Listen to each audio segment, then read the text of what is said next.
That ain't true. Don't treat it as a fairy tale. You're not standing for the day.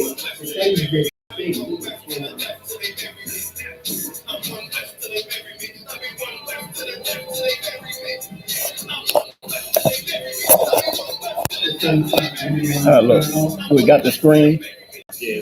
The screen on there.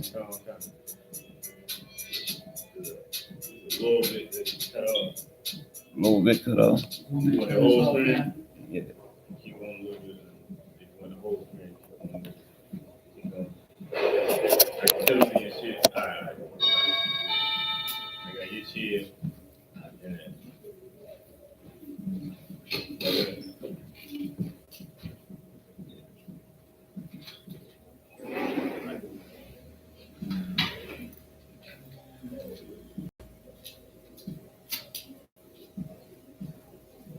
Like that? You want it like that?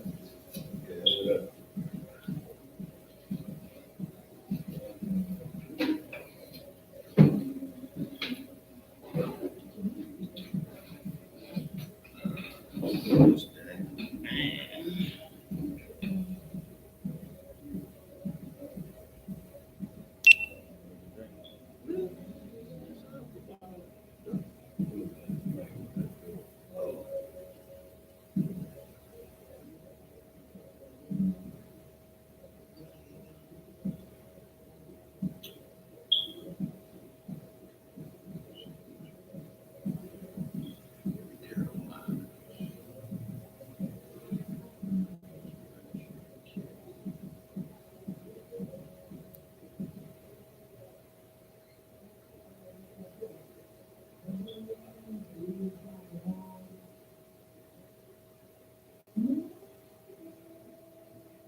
Screen going on.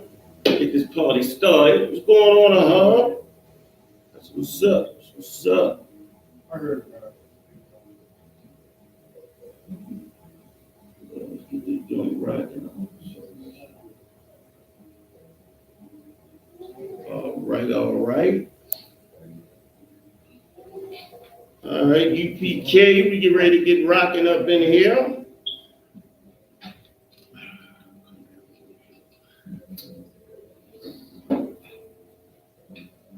That's good. The brother good.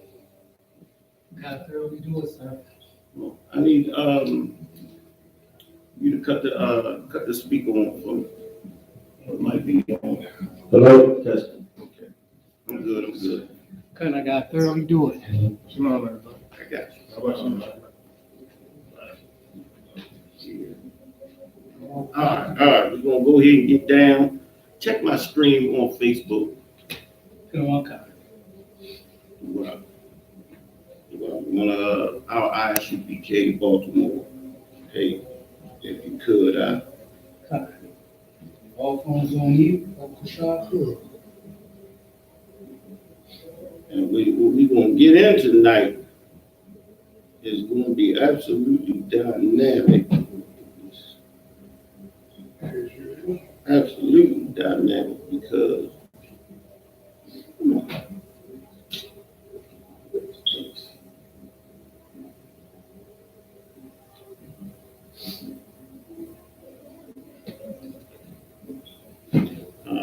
let's see what's going on. First, I want to get into, before I even get into the topic, you know what I mean? First of all, what's going on with y'all out there, man? You understand what's going on in Baltimore? It's the I.S.U.P.K. Officer Kawan Palat, Precinct Officer Alazar. Get ready to get it in. But first, I want to go to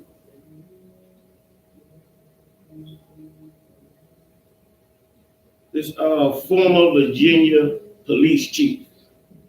And let me make sure I got her name absolutely correct. Her name is Tanya Chapman. And Tanya Chapman became chief of a racist town in Virginia, Portsmouth. And Chief Chapman thought that when she became chief, she was going to deal with the systemic racism that was going on in that police department. All right. Now let's find out what happened to Miss Chapman. You understand? She got pushed aside and was made to retire. She was made to resign. You understand me? What she was trying to do was revamp this racist police department. You understand? Because we've been told all of our lives that if we pull up our bootstraps and we get in, we can change things from the inside, that we can change the systemic racism that Miss Chapman was trying to change. She became the chief of police, the top cop. And guess what? When she started stomping on them necks in there, they got rid of her quickly. She was made to resign with 2 months of pay. Now, the city manager brought her in the office and said, if you don't resign, we just gonna fire you. You're not gonna have any pay. So this is what it is, man. And Colin Kaepernick understood this too, that if you do not agree or go along with the white man's policies, he'll make sure that you can't eat. He'll make sure that you don't have a job so that you go along with those policies. Now, you understand? She went on and resigned under duress, and now she's coming back and saying, well, what's the reason why I was fired? Why you wanted to terminate me? There was not a good reason for them terminating her, but the reason is clear. You understand? You were trying to change the culture of policing. The police were put there to be systemically racist. That's what we don't understand. We're not going to change anything from the inside. All that's going to happen is either we're going to get down with the culture of systemic racism and begin to screw over our own people, mass incarcerate our own people, deny our own people civil rights. Either she was going to get down and do that or be forced out and forced to terminate and don't have a plate to eat. That's what it is in this empire, man. And they showing us every day. Colin Kaepernick understood that. Take a knee, really? You won't have a plate. You won't have a plate. You're not going to get that money. Now, what do me kneeling or standing for the flag have to do with me playing football? The white man is proud of the barbarism that he has done and got going on in this empire, man.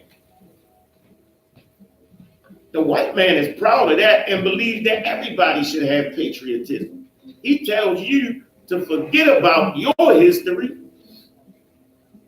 because his history is so goddamn glorious to him.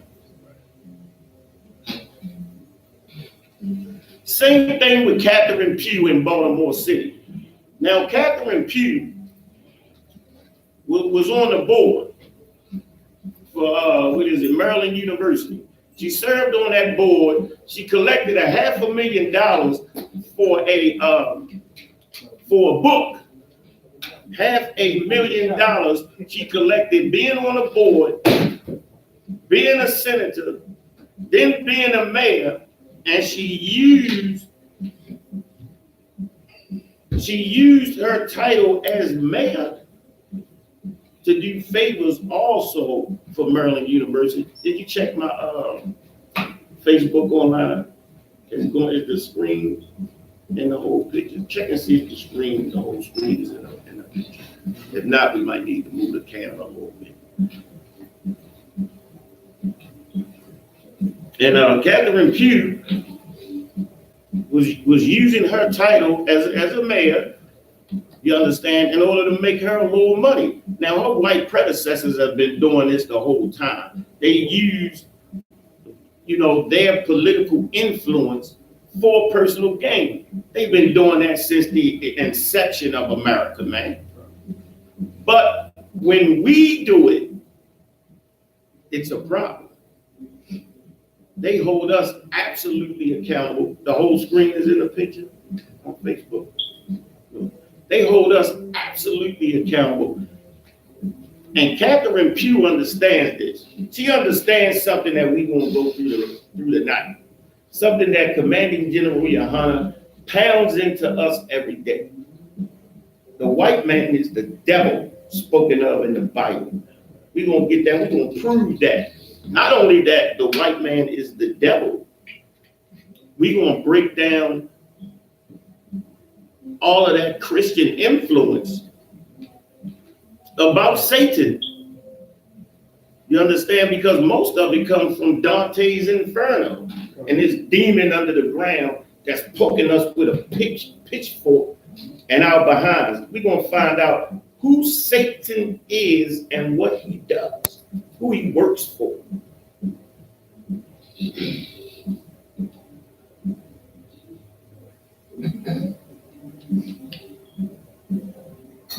Satan in the Hebrew. Go ahead. Now wait a minute. That's cool. That Roman Greco picture that you have of a demon under the ground, these philosophies, we have to get up out of our head.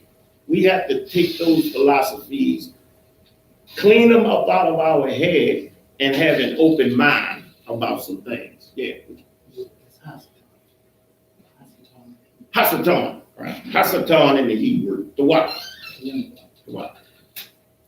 We got to break those philosophies out of our mind, because these are philosophies that have been put around the Bible in order to change the structure of the Bible. The things that we believe in our mind about some demon under the ground that God kicked out of heaven, that's not in the Bible. Right. We're going to find out what is in the Bible. How y'all sisters doing? Everything all right? All right, shalom. Wait a minute.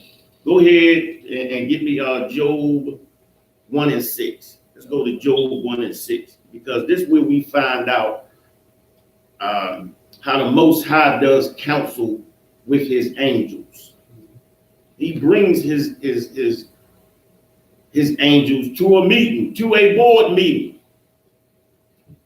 and he gets reports on the work that they're doing, man.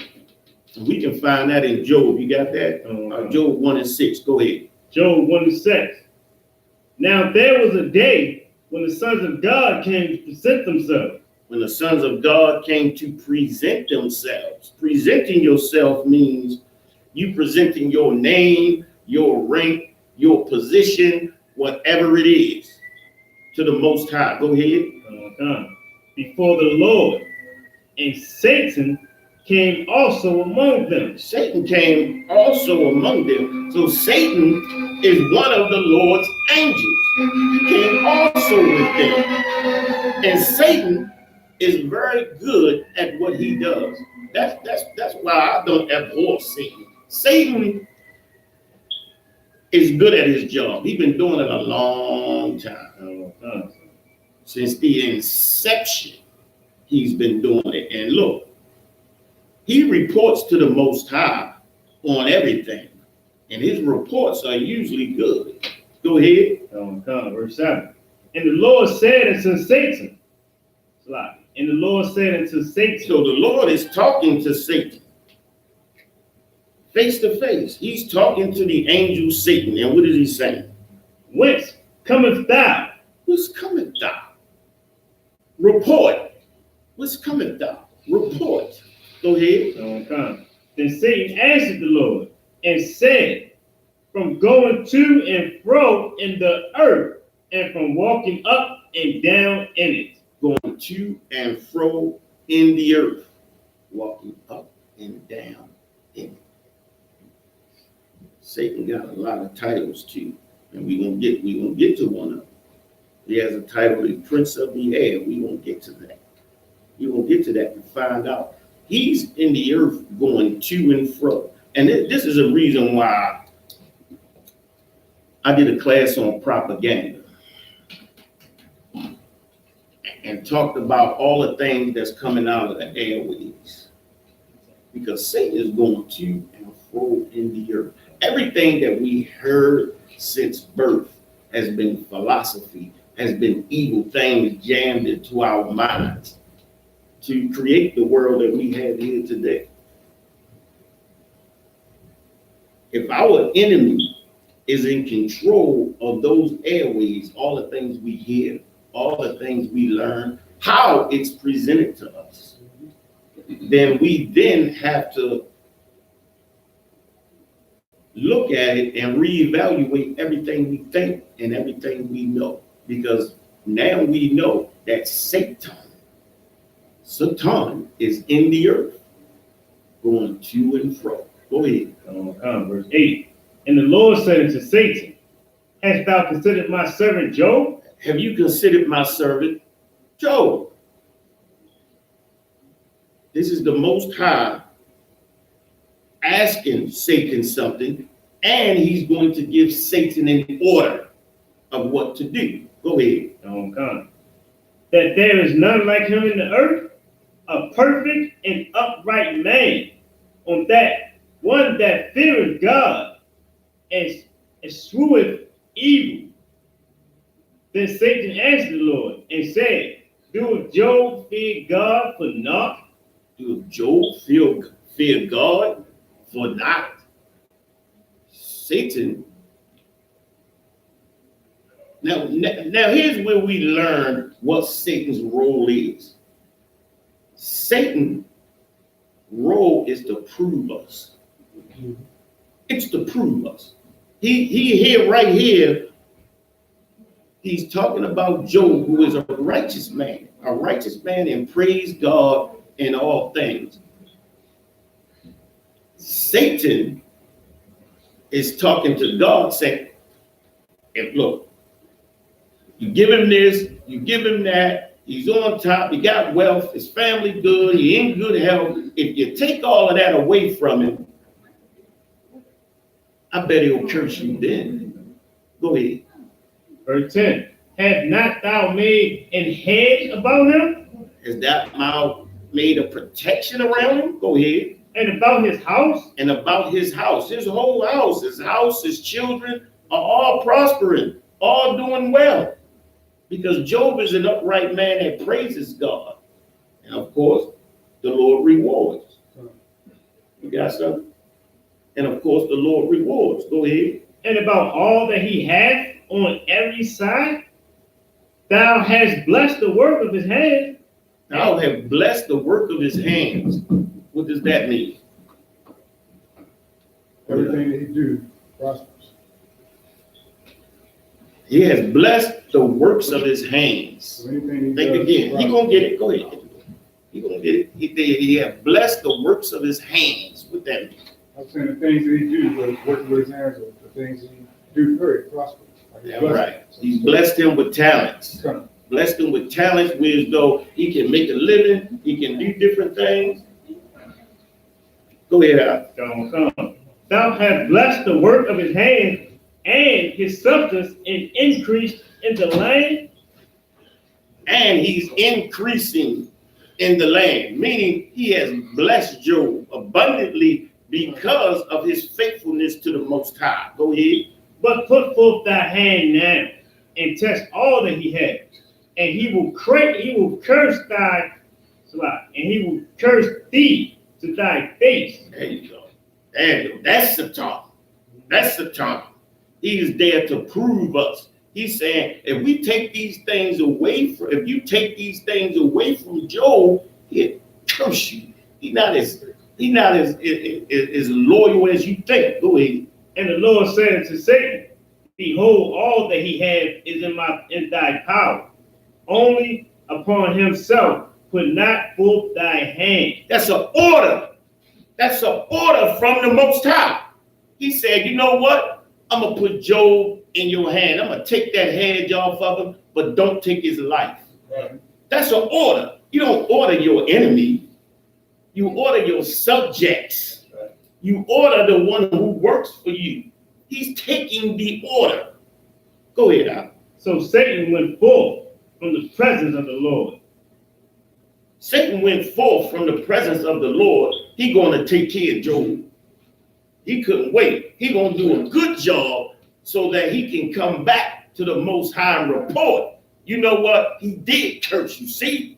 He did curse. He going to put Job through absolute hell, man. We're going to move kind of fast so I get questions later because I got something after this. So he's going to really put it on Job, man. Yes, sir. So that he can go back to the Most High and say, look, he cursed. But Job is just as valiant as the Lord thinks, man. But look, about Satan. Satan works for the Most High. Satan works for the Most High. The Most High gives him orders. If he entreats you of evil, do evil to you, put you into slavery, kill you, it's all on the orders of the Most High. Right. Works for the Most High. Let's pick him up again in the New Testament. Go ahead. All right. Let's get Matthew 4 and 10. Let's get that for me, Kamal dog. Matthew 4 and 10. One more time.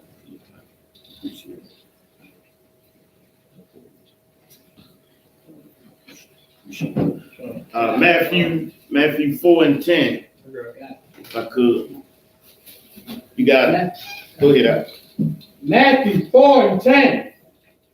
Then said Jesus unto him, get thee hence, Satan, for it is written that thou shalt worship the Lord thy God, and him only shalt thou serve. So here we got Satan again proving Christ, because that's what he does.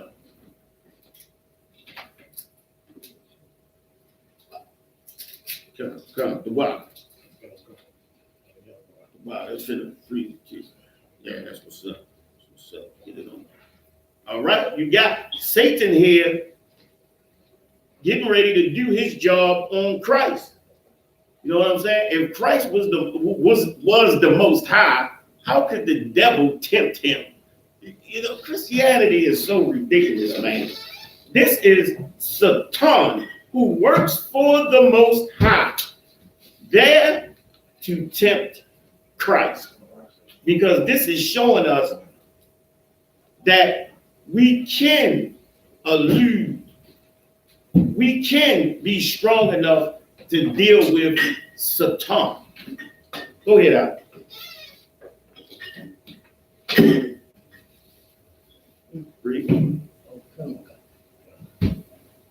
Then, Matthew 4 and 11. Then the devil leaveth him, and behold, angels come and minister unto him. Wait a minute, let's go back some. What did you have? 4 and 10. Go up to 8. Let me hear 8. Matthew 4 and 8. Go ahead. Again, the devil taketh him into an exceeding high mountain. Go up to 6. Go to 6. Verse 6. And saith unto him, if thou be the Son of God, cast thyself down, for it is written, he shall give his angels charge concerning thee. Salaki, go to 5. Go to 5. Verse 5. Go ahead. Then the devil taketh him up into the holy city. All right, so Christ was out here. Christ was fasting. Christ was hungry. You know, he had been fasting for a while, and the devil came in. Satan came in to prove him, meaning he's going to tempt him. He's going to tempt Christ so that he can give the Most High a good report. He can go back and say, see, your boy wasn't who you thought he was. Your boy wasn't who everybody said he was going to be. He turned this into bread. He tempted the Lord. He jumped off ahead. Go ahead, read it. And set him on a pinnacle of the temple. Took Christ and set him on a pinnacle of a temple up high. Go ahead. And said unto him, if thou be the Son of God, cast thyself down. Hey, look, he's telling him to tempt God. He's telling this is Satan doing his job. This is the spiritual being, the angel, Satan, doing his job on Christ. He's working on Christ, tempting him and proving him. That's what the angel Satan does. Go ahead. The wild, I appreciate that. Go ahead. For it is written, he shall give his angel charge concerning thee. Mm-hmm. And in their hands they shall bear thee up, lest at any time thou dash thy foot against a stone. So he's saying if you jump off of here, the Lord gonna send his angels to save you. You're the Son of God, right? Go ahead. Jesus said unto him, it is written again, thou shalt not tempt the Lord thy God. Thou shalt not tempt the Lord thy God. Meaning that if I jump off of here, that I know the Lord will save me, I'm not going to jump off of here because I'm not going to tempt the Lord. Now, what you had? Bring what? You can bring one over. That's fine. I know you love that. I know you love that. Oh, but yeah, you can keep them back there. It's all good. I know how you get there. Go ahead, Al. When that was said, thou shalt not tempt the Lord thy God, it was Christ telling Satan, I'm not going to force the Most High to show his power. Mm-hmm. Exactly. Go ahead.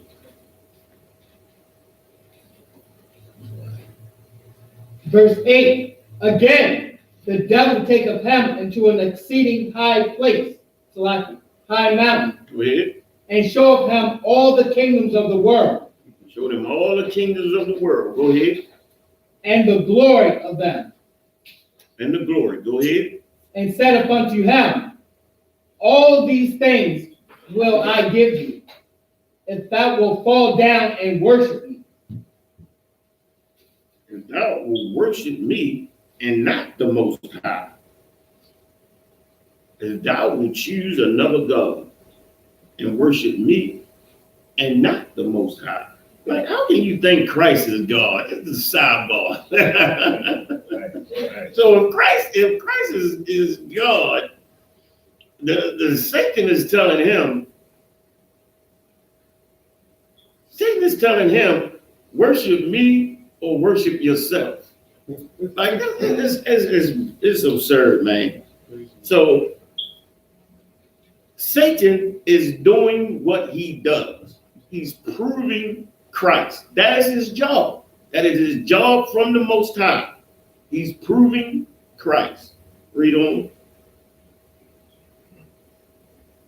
Then, verse 10, then said Jesus unto him, get thee hence, Satan, for it is written, thou shalt worship the Lord thy God, and him only shalt thou serve. Thou shalt worship who? Thou shalt worship the Lord thy God, and him only. Thou shalt worship myself. Thou shalt worship the Lord thy God, Crazy as hell, and man. him only. This is crazy as hell. Look, this is Satan doing what the hell he does. This is the angel of God. He works for the Most High. He's doing the job that the Most High gave him, and he does it well. Now, if he's doing this job and doing it well, why would the Most High kick him out of heaven? Right. Why would the Most High kick him out of heaven? But I've seen pastors give scriptures and say that that's true, that God, the Most High, kicked Satan out of heaven. Go ahead. Go ahead. You know what's so crazy about it? You know, it's a process of elimination in this too. Because if you got Christ there and Satan there, who ain't there, the Most High. Plus with the Christian false doctrine, they say, yeah, Satan was kicked out of hell, was kicked out of heaven. How in the heck is he coming to counsel and present himself if he was kicked out? You can't come in front of the Most High unless the Most High accept you. Right. Exactly. Let's get Isaiah 14 and 12, where Satan was kicked out of heaven. He was kicked out of heaven. Even doing a hell of a job for the Most High since the earth was goddamn created, and now the Most High kicked him out, man. Kicked him out for doing the job that he told him to do. Mm-hmm. Go ahead. It's funny how the white man just lied about everything, yeah? Basically lied about everything. It's funny as hell. We gonna get it. We gonna get it. Isaiah 14 and 12. Go ahead. How art thou fallen from heaven, O Lucifer? There it is. He fell from heaven, right? Lucifer fell from heaven. It's right there in the Bible. Go ahead. Go ahead. Son of the morning. Son of the morning. Go ahead. How art thou cut down to the ground, which didst weaken the nation? Wow. The Lord kicked them out of heaven, man. Made them fall to the ground. Now let's find out what's really going on here. What does this really mean? Because in the Bible, we got to get the context, the actual context of what a scripture is talking about. Now, we started in the middle of Isaiah. So let's go back to Isaiah 14 and 1, and let's find out what this means when Lucifer is cut down to the ground. Let's find out what that means, man. 14 and 1, go ahead. Come on, Isaiah 14, verse 1. For the Lord will have mercy on Jacob and will yet choose Israel. The Lord will have mercy on Jacob. Who is Jacob? Who is this Jacob? I know everybody know here. I know everybody know. Jacob is the progenitor of the 12 tribes. Jacob, the Lord says Jacob because that's where it started. Jacob got the name Israel from wrestling with an angel, and then he birthed the 12 tribes from different women. And those 12 tribes became the nation of Israel. Negroes and Hispanics, Native Indians as we know them today. There was a time when we were all together. We were all in Israel, all in Judea. All right. But that was Jacob. That's why it says Jacob, because when he says Jacob, he's encompassing the whole 12 tribes. Good night. You might want to put one of them out. That smoke got me already. Good night. And you want to put it up there? It's food. It's all good. All right. Go ahead. And set them in their own land. Set them in their own land. So he's talking about Israel and Jacob. Now remember 12 was God kicking Lucifer out, stomping him down to the ground. Remember that. Remember 12. Now we get in the context. Go ahead. And the strangers shall be joined with them. The strangers, who is these strangers? The Lord is talking about us. Negroes, Hispanic, Jacob, Israel, that's us. He's saying that he's going to put us in our own land, and it's going to be these strangers. Go ahead. And they shall cleave to the house of Jacob. These strangers are going to stick to Negroes and Hispanics for dear life. The Bible says they're going to cleave. What does this have to do with Lucifer being kicked out? We're going to find out. Go ahead. And the people shall take them. People shall take them, meaning Israel. Jacob shall take these strangers. Go ahead. And bring them to their place. Put them in their place, man.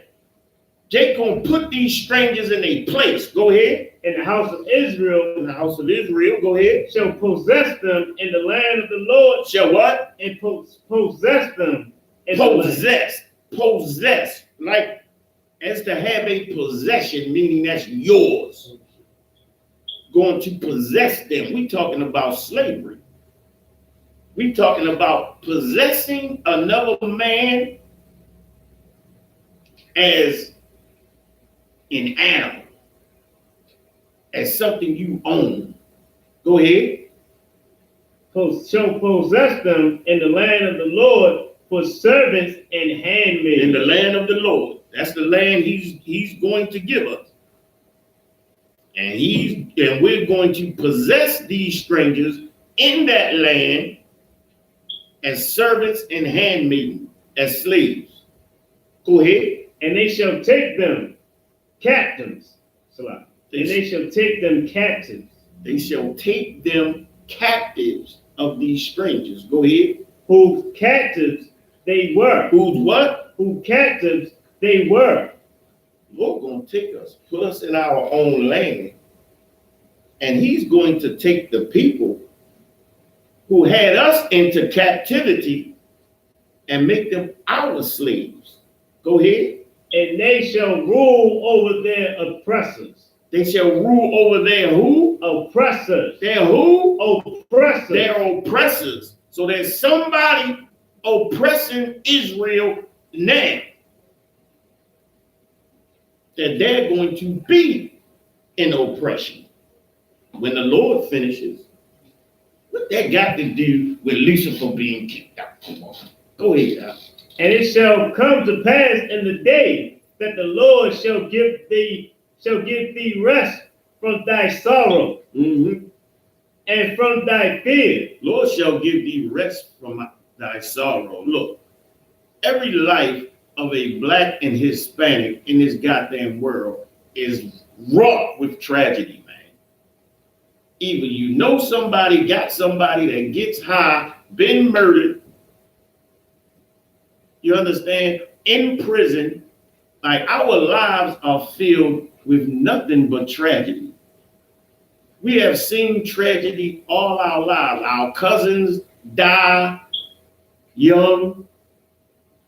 The men end up homosexuals, in jail, absolutely destroyed, mental illness, undiagnosed, sleeping on the street, talking to themselves.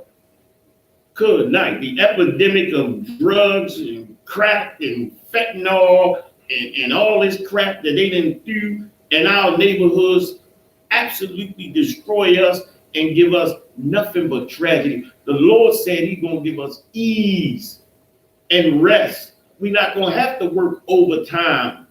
We're not going to have to work 7 days a week in order to get the light bill paid, in order to just live in this filthy society, in order to have your water turned on, water that should be free.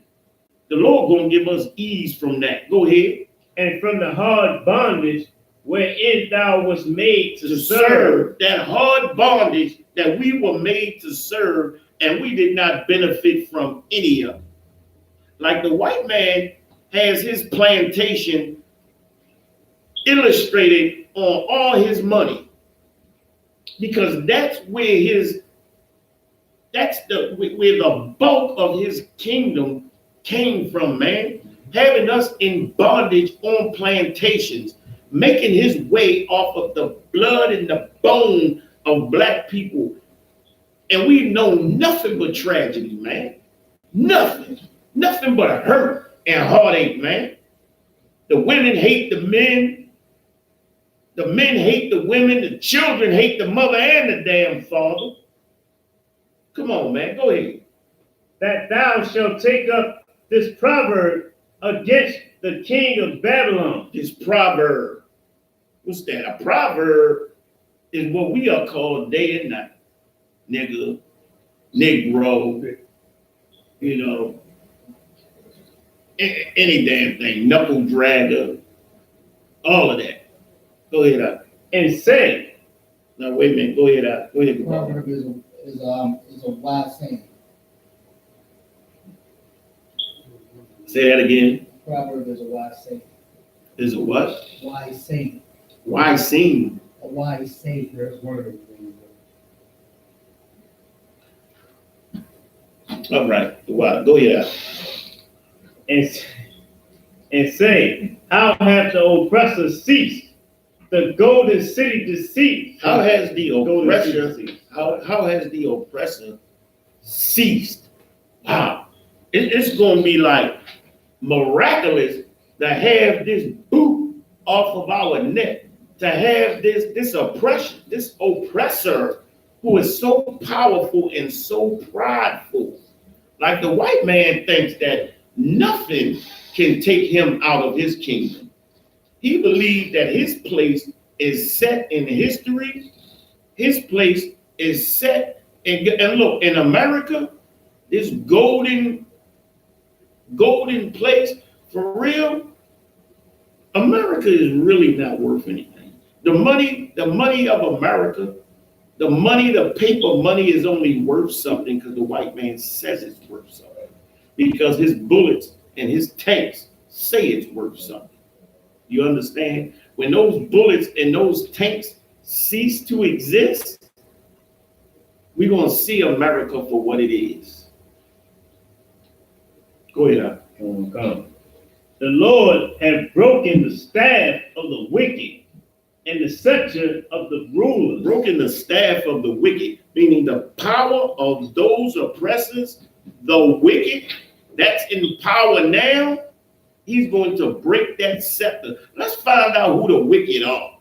Yeah. Matter of fact, you hold it there. Hold it right there. Give me 2 Thessalonians 2 and I believe it's like 8. 2 and 8. Find out who the wicked are, man. Yes, sir, it is.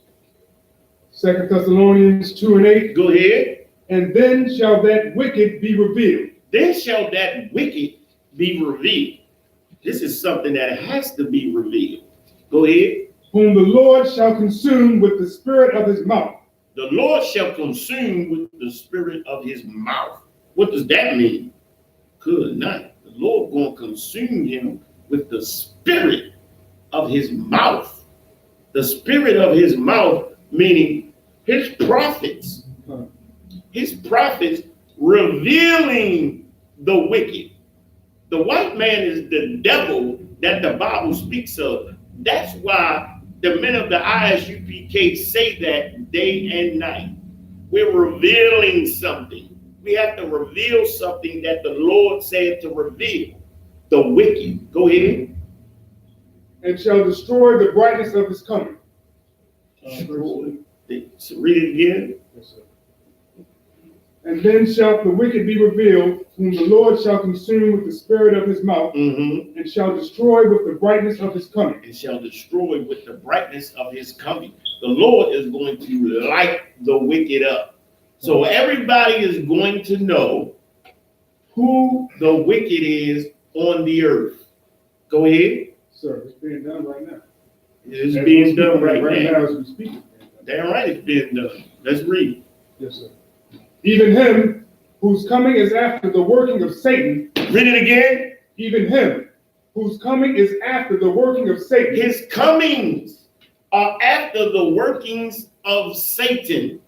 This wicked is a man who works in the spirit of Satan. Read that again.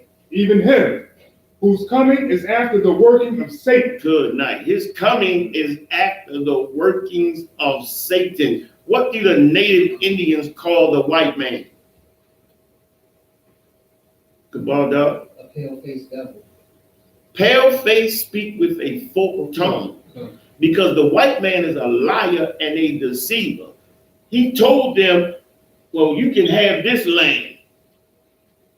We'll take this part of the land, until he found gold on that part of the land. Then he'll take that land and say, oh, you can have this land over here. He did that all the way up to today in Wounded Knee. What did he say? He found oil on the land that he gave the Indians. Like everybody say, this was all in the past. That's all in the past. That was back then when they did that to the Native Indians. Look, they just took the Native American Indians' land. Yet again, the white man will not honor anything because he has no honor. Soon as he found a speck of oil, he ran pipes through the Native American land. The Native Americans said, we don't want those pipes running through because they're going to leak oil. They ran them through anyway. They tried to boycott and do all of that. But of course, the government came out with their guns, put them in cages like dogs, and then ran the goddamn pipes. And the second month, it was leaking oil all in the water supply of the Native Indians, man. Like the white man is a piece of garbage. The white man is human. That we cannot deny, but he is not humane. Read. With all power and signs and lying wonders. And what? Lying wonders. The white man's a liar. He's a liar. Everything that we know this society to be, it is not. We thought that this society was one way, and we woke up in the I.S.U.P.K, and that's the awakening, man. That's coming into the truth. That's having the ear to hear. We woke up and said, well, goddamn, everything we thought is not the way it is. Right. The real Jews are black. Right. The white man convinced us we wasn't even who the hell we are. Go ahead, Al. 2 Thessalonians 2 and 10. And with all deceivableness of unrighteousness. All deceivableness, man. All deceivableness. This white man been since the 1600s saying that Christ was a white man, making Christ not only a white man, but a homosexual. Have us believing in a white homosexual, making us convert to his filthy religion by means of whipping our backs, taking our children, humiliating us, brutalizing us. Through any means he possibly could, he did. Like the white man has no shame. Like if you have somebody beat down to the point that there's no reason to continue to do anything else to this people. Like the white man does not think that way. Like we in the ghettos, we destroyed, our children have no fathers. We're desolate. We're not graduating from high school. Goddamn, in Baltimore, we ain't even got heat for the damn kids to go to school. You know what the white man is thinking? How he can do more. How he can harvest our organs better. How he can make us better slaves by making us work more overtime and more efficiently. He puts out the propaganda to say, get over it. Grow up. Grow up. You're always talking about your slaves. Grow out of it. Strap up your bootstraps. Like we built the goddamn country. The proof is on his money. The plantations are there. How he worked us and brutalized us to death. But what do he call us? Lazy and shiftless. Read out. And with all deceivableness of unrighteousness, and them that perish. The white man is unrighteous. And them that perish. Look, we understand and know that the wicked are the white people on this earth that are our oppressors. Right. We went all the way through Isaiah 14:1 to get the actual context of what we're talking about. Because when you get to Isaiah 14:12, it is a metaphor, a parable. Now we're going to go back to 12 and see if we can understand what it's talking about. Go back to Isaiah 14:12. Isaiah 14, verse 12. Go ahead. How art thou fallen from heaven, O Lucifer? How art thou fallen from heaven? They went over it the whole chapter, the entire chapter. The wicked is going to fall, go into slavery, be captives of those who they had into captivity. See, the Bible is metaphors and parables. If you don't get the context, you're not going to understand what it's talking about. You understand? Now we know that the metaphor for what it's talking about is white folks getting kicked out of their heaven. Heaven, which is the what? Heaven, which is a state of being in the earth. You know what? Captain Saparia did an excellent lecture on that. He will not tell me where the video is. I'm going to find the video and put it out there. He did an excellent lecture on heaven and hell and the state of heaven and hell. See, this is what you got to understand. The white man is in his heaven right now. Not talking about the heavens. It's talking about heaven. When you rule, when you are the master over life and death, when you control all the resources, when your face is on the money, you are in heaven. Because you say who lives and who dies. People in Africa right now are starving when it's enough food for everybody on earth to be obese. People in America waste enough food to feed the whole of Africa. But why? Not that we give a damn about Africa. Right. Because we're not African. Give a damn about our people. But the reason why they're starving is because the white man controls. He controls the resources of the earth. And he'll let them starve for whatever agenda he has, man.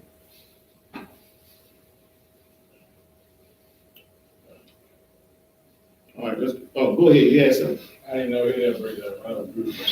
I really don't.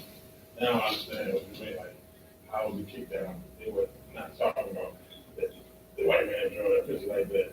They make it look like the shit was kicked out of heaven. Mm-hmm. The whole time. The Bible treats of a man. The white man knows about it. We gonna get some more on it. We're gonna get more on it. You know what I'm saying? Go ahead, Doc. Quickly.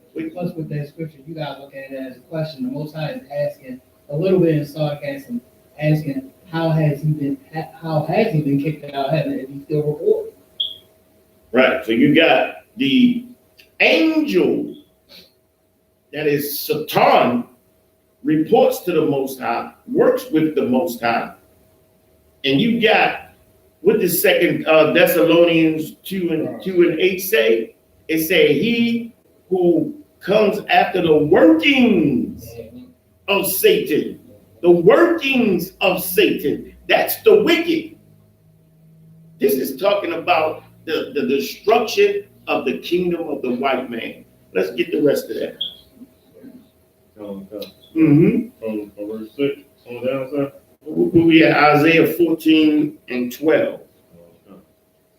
How art thou fallen from heaven, O Lucifer, son of the morning? Son of the morning. That just say the morning sun. What would it be like? I often wonder, what would it be like to be a white? To have all of opportunity in your hand, so much opportunity. Like you got white bums out here walking the street. You know why I don't feel sorry for these bums? Like we feel more sorry for white people that are homeless and on the street than black people. Look, that white boy had every opportunity. There are white people in this empire that was crackheads, that walked into a studio and now got a whole TV series. You know that old fat white boy with the blonde spiked hair? He go around the world just tasting food. Yeah. He was a crackhead, a drug addict. He walked into a studio and now he's a multi-millionaire traveling the world tasting food, man. Like wow. This is their kingdom, man. This is their kingdom. If you's a white man that's stupid enough to be a bum, that's your problem. That's white people's problem. This is their kingdom. I'm worried about my people. We never been told who to love. You can't love the people that's killing you and destroying you, man. But this is talking about the toppling of that empire, the unrighteous empire. We're going to get more of it. Go ahead. Verse 13. But thou hast said in thine heart, I will ascend to heaven. I will exalt my throne above the stars of God. Did the white man not go to the moon? Right. Did the white man not plant the flag and say the eagle has landed? This is my moon. He thinks he's God. The white man has the pride of God. And when I say the white man, I'm talking about them as a nation. Like they have so much pride, they created a surgery to turn a man into a woman. Like the white man makes the world in his image. He makes everybody white. The Jews are white. The Gentiles are white. The Egyptians are white. Everybody white. Christ, the Most High. Come on, man, read. I will sit also upon the mount of the congregation. I will sit on the mount of the congregation. Who is the mount of the congregation? The congregation are the people of God. The white man sits atop of us. He makes his living off of us. Like the white man knows that his kingdom is secure as long as we are destroyed on drugs, killing ourselves, and being disgusting, being a homosexual. He knows that his place is secure. Go ahead. In the side of the north. Is this not North America? Did he not conquer the South and bring his people together, the old world, and come to the new world and commit all types of genocide and barbarisms? Did he not? Go ahead, I will ascend above the heights of the clouds. I will ascend. I will ascend on top of everybody. Go ahead. I will be like the Most High. Like who? The Most High. I will be like God. I will make the world in my image. You can be a man, I'll make you a woman. You can be a woman, I'll make you a man. Be whatever you want to be. Don't matter what God made you. You was born and something swinging, you can cut that off. Store it inside, and you can have another rod go through. The white man is disgusting. Go ahead. Yet thou shalt be brought down to hell. You shall be brought down to the state of hell. The hell that we are in right now. That's that destruction. Go ahead. To the side of the pit. To the sides of the pit. Like when white folks are run down, like it's going to be dramatic. So dramatic. Go ahead, breathe. That they see see thee shall narrowly look upon thee. You gotta read that again. Read it slow. That they that see thee shall narrowly look upon thee. They that see thee. People that's going to see this nation of people are going to narrowly look upon it. Like, God damn. Like you narrowly look upon a bum on the street. Like, oh, damn. Go ahead. And consider thee, saying, is this the man that made? Is this the what? Is this the man? The what? The man. The demon under the ground. The man. Is this the what? The man. The man. Is this the man? Those that see thee are going to narrowly look upon thee and say, is this the man? Go ahead. That made the earth to tremble. That made the earth tremble with his hellfire missiles and his centrifuge weapons and his nuclear weapons and his goddamn Talon bullets and his M1 tanks and his Spitfire planes. Is this him? This is the man? Like the Most High is going to destroy the white man in such, look, check this out, man. You think we destroyed the day? Like the Most High is going to wipe this disgusting homosexual off of the earth, man. The Most High is going to wipe it. Now, this is saying, is this the man, not a demon under the ground? This is talking about a man that's going to be toppled, that's going to be put into slavery. We went over that in Isaiah 14:1. He's going to be put into slavery, brought down to the ground. He who thought he was the Most High, who lived up high, went to the moon, built nuclear weapons, took over every country. How do you know the white man is in power? Because anybody that don't go along with the central banking institution of America, they get Desert Storm and Desert Shield. They get destroyed. Like they get M1 tanks. They get absolutely destroyed. Every country that defies white domination, man. And they know the dollar is worth nothing. They know it, but they still trade with the dollar. Every trade on earth is made by the dollar, the white man's kingdom. He rules. He rules. And he entreats with evil, man. Absolute evil in this empire, man. Where we at now? So got a little bit left on 16. 16, go ahead. That did shape kingdoms. Did shake kingdoms. That man that went over in the Middle East and destroyed Saddam Hussein, you understand? And he went over there and pulled, what was the cat that crashed into the building? Osama. He went over there and found Osama in the cave somewhere, pulled him out, sliced him up. Who was the other one? Gaddafi. He went over there and had Gaddafi molested and tortured and murdered. And these were presidents of countries. The white man absolutely destroyed them because he rules in evil, he rules in greed. And that's what he does. He's a bully. Why doesn't the white man go over to Korea? Because they have nuclear weapons too. Not as powerful as his, but they can do a lot of goddamn damage. You understand? The white man is a bully. He has to have shock and awe and overwhelming military power in order to come for you.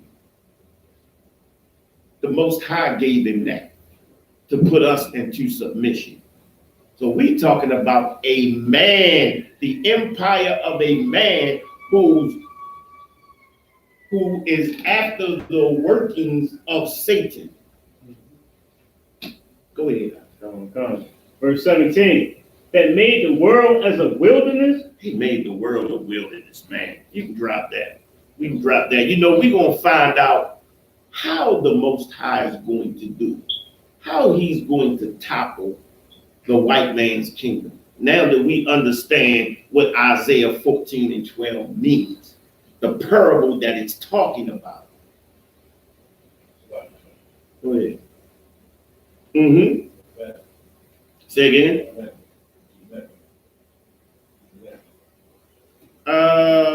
No, I'm good. I just sweat it out, bruh. You know that don't say you know. It is what it is. Where we at? What's this? Isaiah. Okay, go ahead. Revelations. Where we at? Revelations 12:7. Give me a time check. I'm looking on Facebook. My screen. How my screen looking?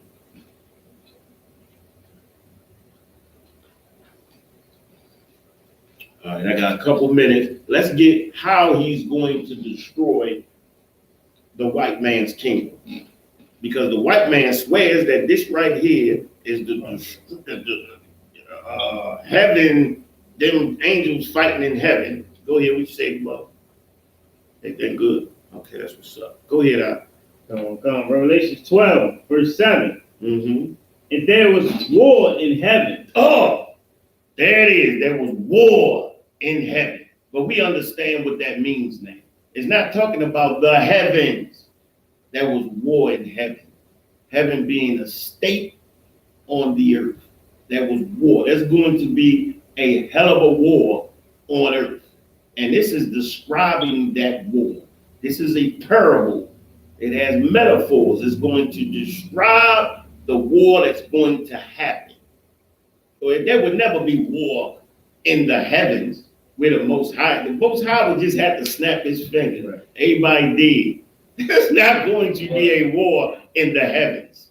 There is going to be war on this earth in the white man's heaven. Go ahead.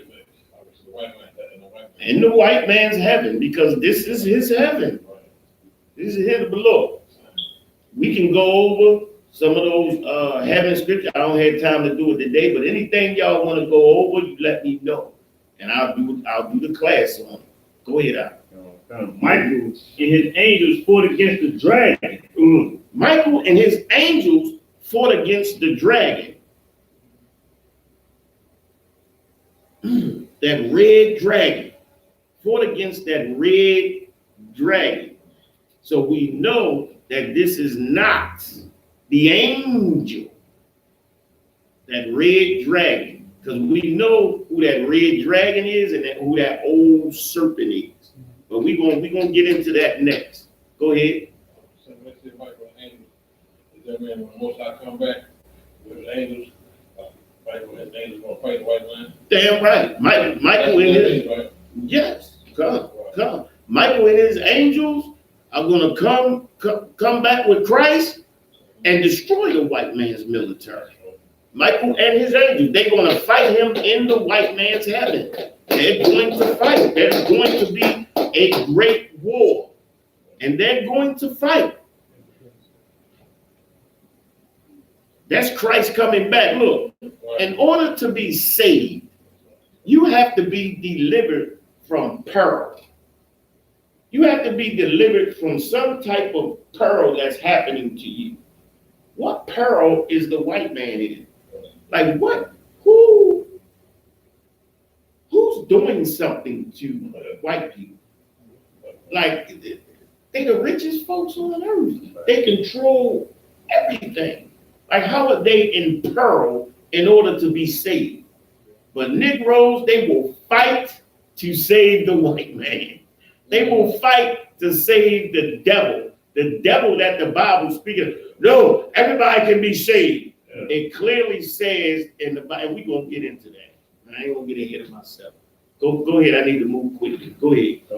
His angels fought against the dragon, and the dragon fought and his angels. The dragon and his angels. All those other nations that the white man has, all those other nations that he stick in our community to rob us of any prosperity that we could ever have. That's why all of them own everything in our community. Because they are cohorts of the white man. They are confederates against thee. I ain't even gonna get the precept now. I know y'all. Go ahead. Verse 8, and prevail not, neither was their place found any more in heaven. Their place wasn't found anymore in heaven. The white man is going to be toppled from his heaven.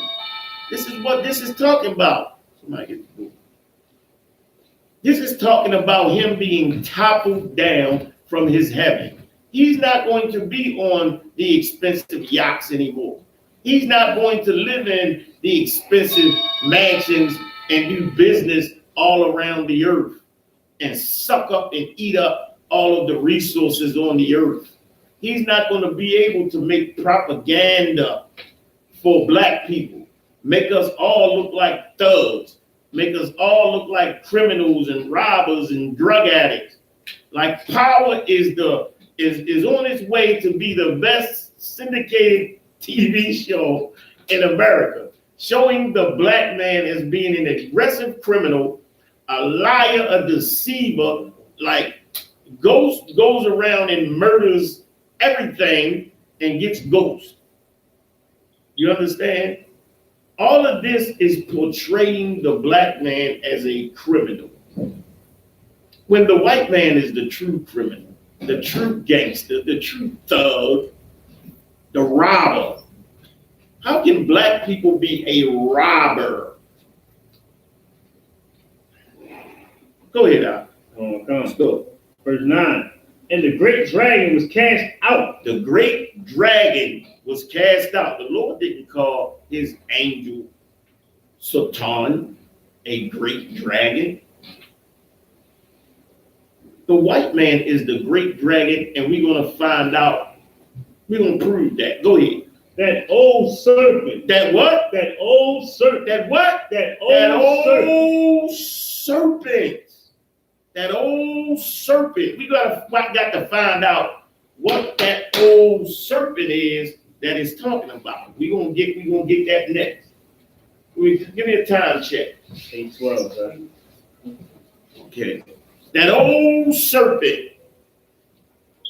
Go ahead. Called the devil. Called who? The devil. That old serpent called the devil. Who's that old serpent? Where was that old serpent at? Let's go back to Genesis. Go ahead. Finish that last one. So called the devil and Satan, which deceiveth the whole world. Which what? Deceiveth the whole world. Who deceives the whole world?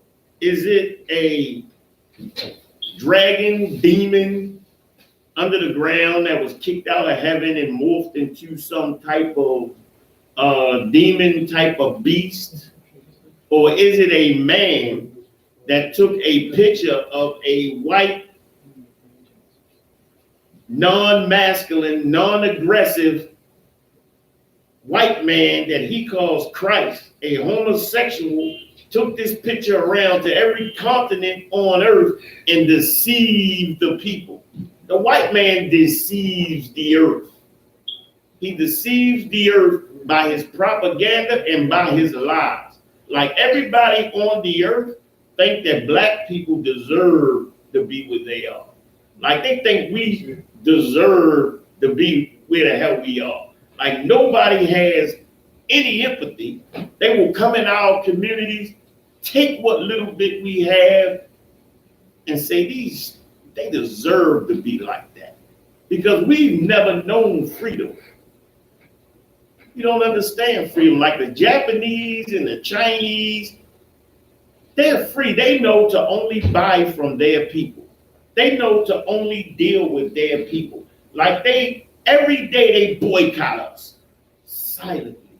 Right. They don't have to announce it. They boycott us. Say, I can't hear you like that. Never mind. Go ahead, sorry.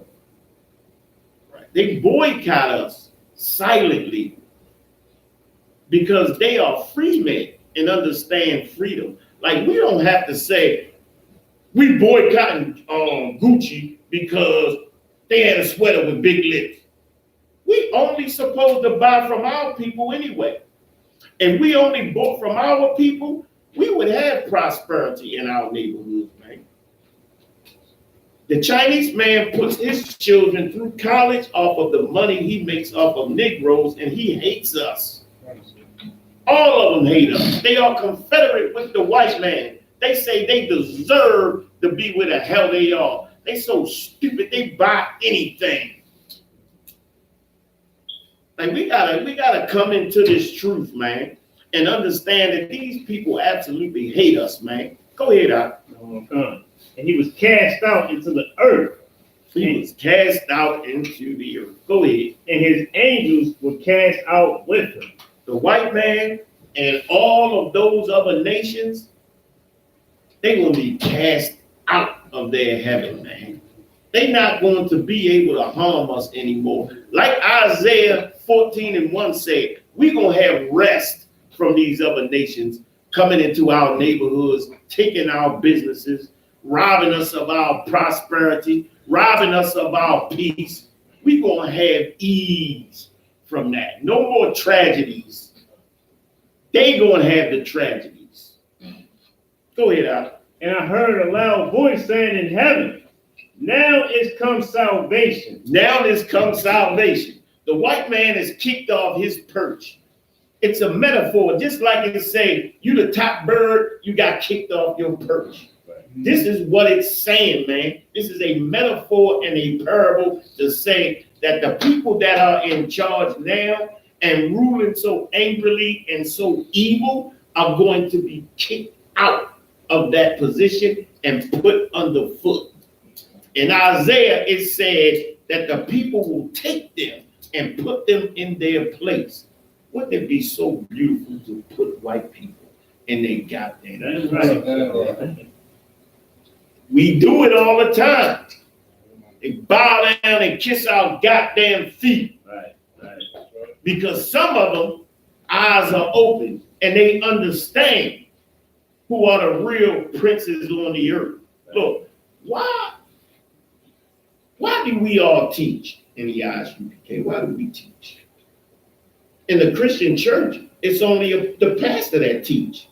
Why do all of us teach? Why all of us got a class? The bar recall? It's one from the Most High up there, right? It is in order from the Most High. It goes a little deeper though. Go ahead, bro. Knowledge, Young man. Knowledge makes you fit to teach. Knowledge makes you fit to teach. You right, but it's something more. Elazar? Because we actually learn. We actually learn. Like a preacher doesn't teach. He should, like his congregation will be able to speak and be able to teach anybody any law or anything. Like we are actually taught in the I.S.U.P.K. Well, you right too, but that's not the answer I'm looking for. If you give me an answer, you're gonna have to give me a precept. I know the precept. You get it before I call you, because you know I'm gonna want the precept from you. Anybody else? Come on, we all seasoned in here. What's going on? Going once? Order from the Most High. Going twice? It's a what? Order from the Most High. I don't say that. And you right. You right, but that's not the only reason. Go ahead. Exodus 19:6, unto me you shall be a kingdom of priests. Give him a hand. I knew he knew it anyway. He knew it. That's why I ain't called. Look, shall ye be a kingdom of priests? You understand? We are a kingdom of priests. We not just, this man is the teacher. This man get all the money. This man run the church. We are not like the Christian church. We are and the Lord goes even further to call us God kings and priests. Because eventually that's what we're going to be. Everybody's going to look at us in that way. God, kings, and priests. We all are a nation of priests. Just like the white man, just like God has his people that are all a nation of priests. Satan has a people that he uses that goes after his work. You read that in 2 Thessalonians. All right. Now let's go back to Genesis and find out who that old serpent is. Somebody give me a time check. 8:20. All right, come on, we gotta move. No, Elazar gonna do his thing for a minute. I'm gonna turn the class over. We gotta move. Go ahead. Next. Yes, click the where we at? Look. Somebody describe this to me. What is this? Gay, come on. That's supposed to be a picture of God touching the hand of man. What is it? What is this? Somebody tell me what the hell this is. All right, I ain't got a lot of time. This is carnal. This is carnal. This is homosexual. It's pedophiliac. Look at the children. Why would God have children behind him touching and pulling on him? This is a Roman orgy. Why would he be touching a man with a lower rod, a lower homosexual man, a goddamn hermaphrodite, man? What is this, man? This is carnal. This is all Christianity. Go ahead,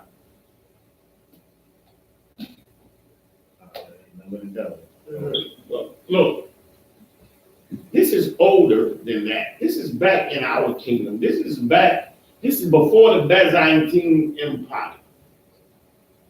You understand me? This is back in the Roman catacombs, man. Look, and we wrote this. You don't see nobody touching no damn body. Nobody doing any homophilia, because this shows what type of people we were when we were in the kingdom. These angels here are in council around the Most High in rank and order. Because in heaven, it is rank and order. Just like the prayer that Christ brought to us. On earth, like it is in heaven. That rank and order is going to come down to the earth, just like it is in the heavens. Go ahead, Al. The white man is full of carnality, man. And you can see this is the oldest picture of Adam and Eve, man. And they actually had clothes on. But I believe this is in the catacombs of Rome and it's degraded over time. But look at it again, it's homosexual. It's pet. Look, why would you have children? Like, is this holy? But the white man puts it out there like it's holy, like it's something sacred and something good. It's evil. It's pedophilia. It's homosexuality. It's carnality. Let's get Genesis 3:1, man. These are the people of abominations, man. These are the people that the goddamn Greeks who only use the woman to procreate. They said, but everything else that you need out of a relationship should be with a young boy. You should be able to break a young boy in anally. Like, the white man is disgusting. These are the people of abomination. Give me Genesis 3, man. I got the move. Go ahead. Genesis 3, verse 1. Now the serpent was more subtle than any beast of the field. The serpent was more subtle than any beast of the field. The serpent, what is that talking about? What are the beasts of the field? Come on, quickly. Officers, quickly. Who are the beasts of the field? The other nations. The other nations. The other nations. The beasts of the field are the other nations. That was round about the garden. All right, we in the Garden of Eden here. And it was a snake that was more subtle than any of those other nations. There was a nation that was subtle, that was a liar, a piece of garbage. And that piece of garbage was able to catch the ear of the black woman. Just like he got the ear of the black woman today. Have that abortion. You need your education. You need a career. You can't really depend on that black man. He's not worth anything. He's not gonna be there for you. He's just gonna leave you. Have that abort that baby. Then you can have your career. You can have money, everything you need. And black women take it and end up dying alone with nothing, man.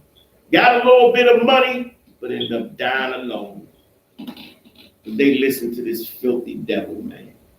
That propaganda that he puts out in the airwaves day and night. And that's why I feel so bad for sisters, man. So bad. I don't beat up on black women, man. I love black women. And look, in the I.S.U.P.K, we absolutely adore black women. And the reason is because we know our sisters are destroyed. And we know that the emotions that they have confuse them to who the enemy actually is. Look, man, we love the sisters, and because we love our sisters, we refuse to lie to them. We absolutely refuse. Right.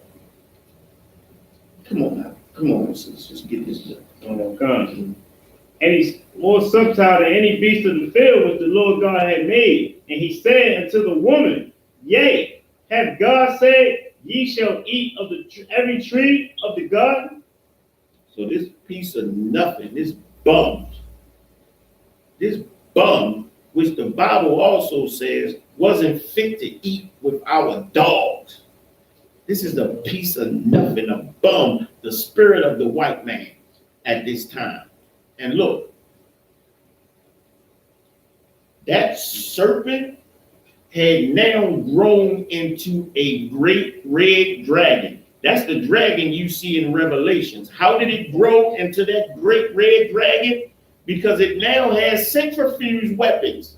It has thermonuclear weapons, intercontinental ballistic missiles.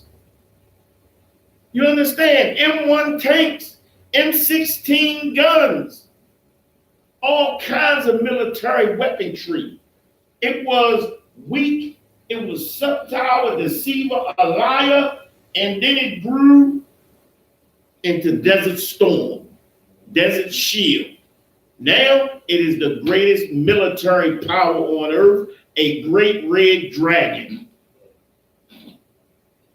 Go ahead, His pride and his power of conquering our nation made it grow. His pride and his power made it grow. Absolutely, man. And with that, you understand, I'm going to go ahead and turn it over to priest and officer Alazar. I went a little bit over my time. Salakia, brother. I'm going to go ahead and turn the class over to the brother and get out his way.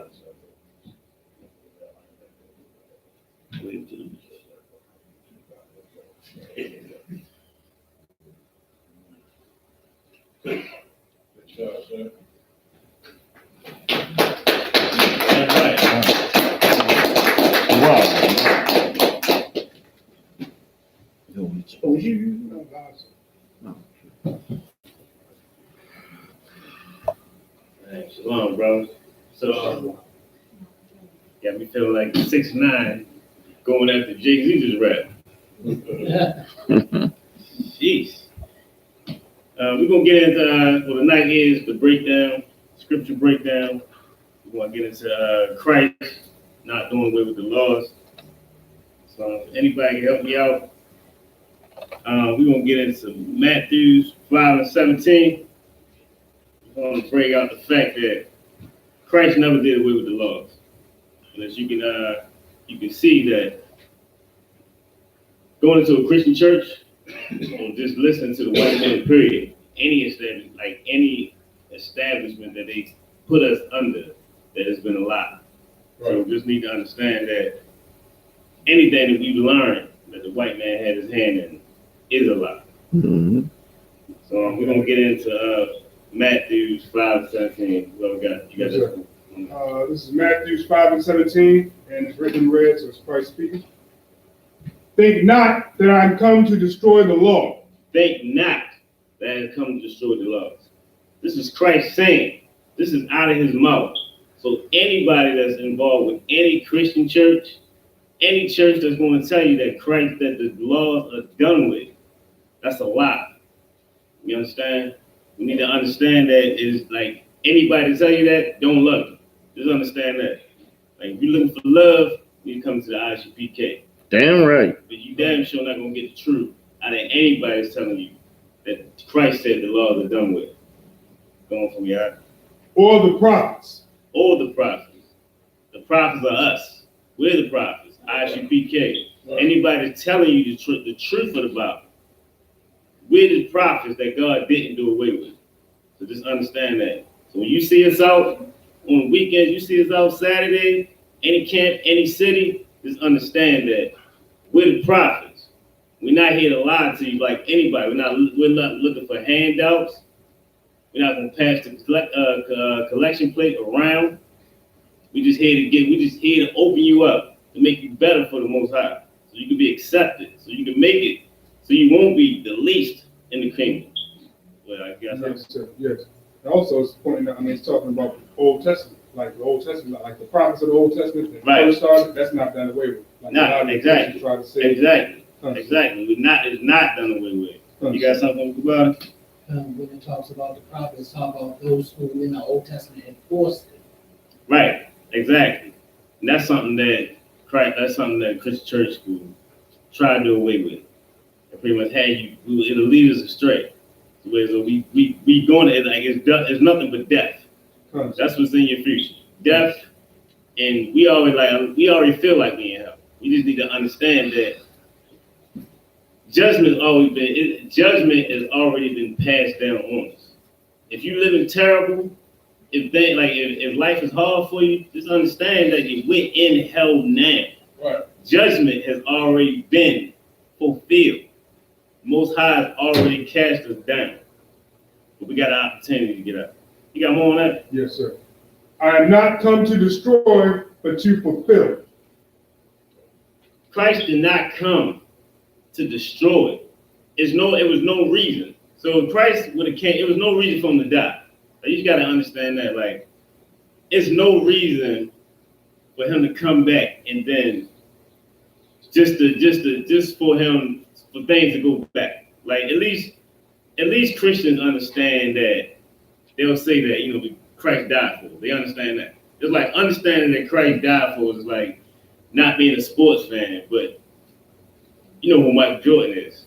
He the dude that he can jump high. Like that. You know that to be true. Like, but understand that if Christ came and died for a reason, what was the reason he came for? Did he come to die so we could still live the way that we was? Like we were all sinning. And then people don't understand what a sin is. Like they'll just say, like, if you feel like you're a bad guy, or if you feel like you're doing, you give to the needy, that you're a good guy. Like I'm a good guy. Like you give to all nations.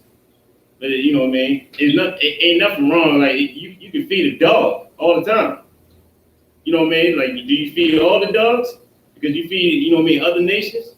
Like no, we need to understand that giving to your brother is the only way to give. That's the only way that the Most High is going to understand and look at you as good, because that's one of the laws.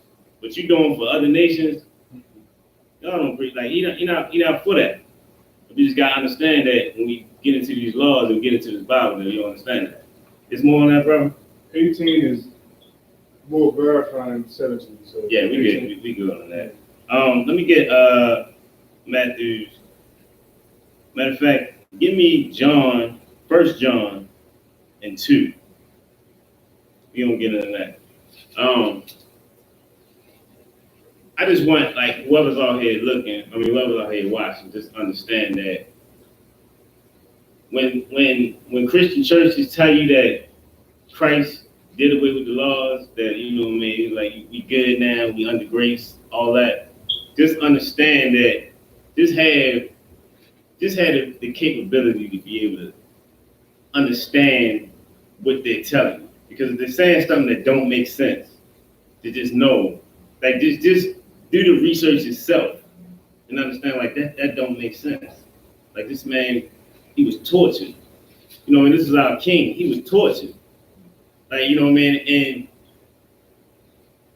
now we're gonna accept the fact that he died the heinous way that he did, and now we're gonna go back to doing exactly what we did. One of the best scenarios that I.S.U.P.K could bring out is the man that the dude with the car. Like, you got a dealer, you on a bad street, and there's a car, shiny car, nice car, and everybody know not to touch this car, because if you touch that car, you can die. Like, it's like the toughest dudes. Like, if you touch their car, you already know you're gonna get dealt with. So if one day, you see a little kid or something, they playing ball and they hit that car, smack into that car, and put a dent in it. You see the kid like, oh my God, like, they gonna kill me. Like, what's gonna happen? All the brothers come out, they're like, yo, you just dent my car. You see they about to do away with this boy. You jump out there. Oh, no, chill. Like, don't do that. Like I'll take his beat. And they beat that man to death. Kill him. That boy is gonna grow up and understand that he will never touch that car again. Like, he's gonna understand that, because that man was murdered so he can live. You understand? So he understands that, you know what? I will never touch that car again, because somebody lost their life behind me being not careful and falling into this car. That's what we need to understand. That this man died. This is our brother, died on the cross in a disgusting way. And then we just let it in. Now we're gonna go to touch the car. We're gonna play around the car. We're gonna spray paint all over the car. You know what I mean? Like, nah, he died for a reason, not for us to, to do what we want to do, but for us to respect that car. You know what I mean? Go ahead. Touch that car. It's sin. Car on the car. Now that he died, we're gonna keep on touching that car instead. Right. Exactly. Yeah. You got that for me? What was it?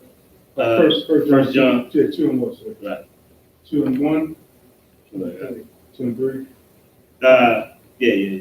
That's it. 1 John 2 and 3. Sorry. And hereby we do know that we know him, if we keep his commandments. Right. This right here, this is how we know that we know the Most High, by keeping his commandments. Like, a lot of people might say, I know God. God got me. Every time something good happens for them, they screaming out. Won't he do it? They know. They already in their head know God did that for them. Not understanding, that the devil will do right by you too. Not understanding, like, you can, drug dealers, like, matter of fact, I'll go better than that. Trump, who, separate families all the time, build up a barrier to where, as though people can't come from one side of the earth to get over here to live better. He separate, the Spanish from their kids and all that. But he got money. You know what I'm saying? Like, he's still living good. So is God blessing him? Is he good? What Scarface say? Would that make you good? Nah, he's not good. Not in God's eye. We just need to understand that because things happen, because good things or things that we see as good happen to certain people, doesn't mean that it's good. It just, it just might be a little better than your situation. but that don't make them good. That don't make that situation good. God. You don't know what's gonna come, what's gonna be the consequences of taking that. Go ahead, Doc. 2 and 4. This is 1 John 2 and 4. Come on. He that saith, I know him, and keepeth not his commandments, Right. is a liar. Is a what? A liar. A goddamn lie. If you say you love the Most High, you know him, and you don't keep his commandments, there's no way in hell that you know him. You understand? You got something? First, you got all these people of religion saying, "Oh, God know my heart." Jeremiah 17:9 cuss that. Right. And matter of fact, get that for me. Huh? That's one of the best scriptures. Like I love hitting people with this, because everybody say that. Everybody say that. You got it? Go ahead. Jeremiah 17:9. Uh-huh. The heart is deceitful above all things. What? Bring it up again. Go ahead. The heart is deceitful above all things. The heart is deceitful above all things. So he's saying that pretty much the heart is your mind. You know what I mean? Like your mind is deceitful above all things. You know how much dirty things is in the person's mind? Like you can't begin to like I don't even like when people tell me, you know what I mean, people that ain't I.S.U.P.K tell me if they feel like I'm doing that, I keep you in my thoughts. Like, I don't want to be in your thoughts. Right. There you go. I don't want to be in your thoughts. You know what I mean?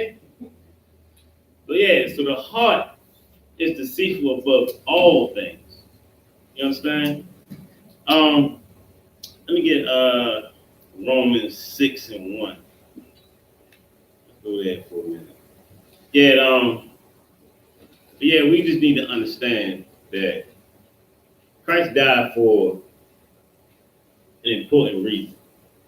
And like sometimes I feel like because we living, sometimes we make money, we good, you know what I mean, our kids is good, everybody seem like we comfortable, and we forget that he died for this reason. Like he died for us to be able to be here, be living in any kind of small comfort that we got. Like we got to understand that, like, this man loved us enough the way as though he wouldn't let us be done away with. You know, you got it from? Yes, sir. Romans 6:1.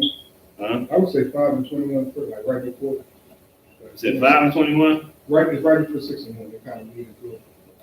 Yeah. You know what? Yeah, go ahead. Romans 5:21. Uh-huh. That as sin hath reigned unto death. Say it again. That as sin hath reigned unto death. Right. Your sin is pretty much sin and death go hand in hand. So you pretty much you want to just understand that when you out having fun, you know what I mean. You got some chicks. You know what I mean. You with. You think about the end of the night what you want to do. You know what I mean. And you know it damn well you're not gonna see them tomorrow. Popping E's. You know what I mean. You drink it. It's like you smoking weed. You know what I mean. Mm-hmm. Understand that. You know what I mean. It might be fun. You might have fun tonight. Mm-hmm. But understand it come with a big price. Damn right. And death is their price. Mm-hmm. But, 26 and 23. Go ahead, bring that up. 6:23. Yeah. For the wages of sin is death. Thank you. For the wages of sin are death. What's that verse again? Romans 6 and 23. Romans 6 Excellent and precept. 23. Excellent precept. Yes, beautiful. Like that, like you definitely need to understand it. And we need to understand what a sin is. Because people might think, you know what I mean, they might think cussing is a sin. They might think, you know what I mean, if I talk too loud, or you know what I mean, if I don't talk nice enough, you know what I mean, that's a sin. Or if I'm too rude, that's a sin. I mean, as long as you got you know what I mean, a good reason why you being rude, you know what I mean, hey, by all means. What was that? Paul said he was rude. He was rude in speech. But but pretty much, anybody got that precept for me? I don't want to keep throwing that out.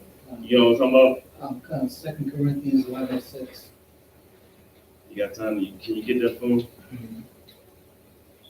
11:6. 11:6. 2 Corinthians 11:6. Right. But though I be rude in speech, Right. yet Keep going. yet not in knowledge, but Right. we have been thoroughly made manifest among you in all things. Right. So he said, even though I be rude in tongue, like I'm wise. What I'm telling you, whatever I'm telling you, if I tell a woman, hey, you know what I mean, you a foolish woman.